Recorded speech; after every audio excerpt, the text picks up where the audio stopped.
May mga kwentong hindi basta-basta na ipapaliwanag, mga sikreto ng kasaysayan na natatakpan ng dilim. Ako si Lihim Archives, at dadalhin kita sa mga misteryong bumabagabag hanggang ngayon. Simulan natin sa isa sa pinakakakaibang kaso.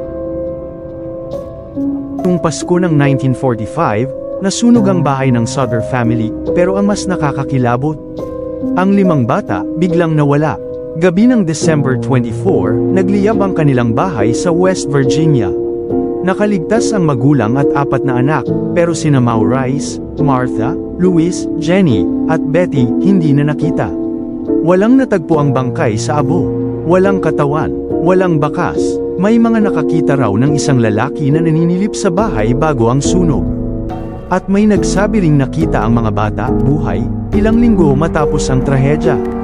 Hanggang ngayon, tanong pa rin, nasunog ba talaga sila? O may kumuha sa kanila?